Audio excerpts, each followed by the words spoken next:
បន្ទាប់ពីអាខ័នអស់រយៈពេលជាង2ឆ្នាំអំឡុងវិបត្តិនៃជំងឺ Covid-19 ក្រុមហ៊ុនអាកាសចរចិន Rili បានភ្ជាប់ការហោះហើរពីទីក្រុង Wuxi របស់ប្រទេសចិនមកកាន់ក្រុងព្រះសីហនុនៃប្រទេសកម្ពុជាឡើងវិញកាលពីថ្ងៃអាទិត្យម្សិលមិញដោយនាំមកជាមួយអ្នកដំណើរសរុបចំនួន126នាក់ក្រមមន្ត្រីកម្ពុជាបានរំពឹងអំពីលំហូរភ្ញៀវទេសចរនិងអ្នកវិនិយោគចិនកាន់តែច្រើនថែមទៀតអាយដាមស៊ិនច័ន្ទសេរីវុធារដ្ឋលេខាធិការនិងជាអ្នកនាំពាក្យរដ្ឋលេខាធិការដ្ឋានអាកាសចរស៊ីវិលកម្ពុជាបានប្រាប់អប្សរា Tonight នៅថ្ងៃច័ន្ទថានេះគឺជាជើងហោះហើរត្រង់ពីទីក្រុងភាគខាងត្បូងនៃខេត្តជាងស៊ូមកកាន់ខេត្តឆ្នេរសមុទ្រកម្ពុជាចំនួន1ជើងក្នុងមួយសប្តាហ៍គាត់ហោះរាល់ថ្ងៃអាទិត្យមួយជើងហ្នឹងហើយរូលីហ្នឹងបាទទំហំសាមញ្ញហ្នឹងសាមញ្ញអាទិត្យមិនចឹង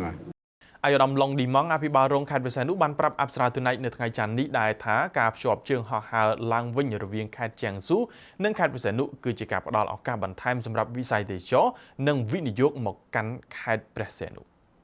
យើងឃើញថាស្ថានភាពវិនិយោគនៅក្នុងខេត្តយើងគឺមានការចាប់អារម្មណ៍ច្រើនពីសំណាក់អ្នកវិនិយោគបរទេសក្នុងនោះមានការបង្កើតរោងចក្រសហគ្រាសក៏ដូចជាការ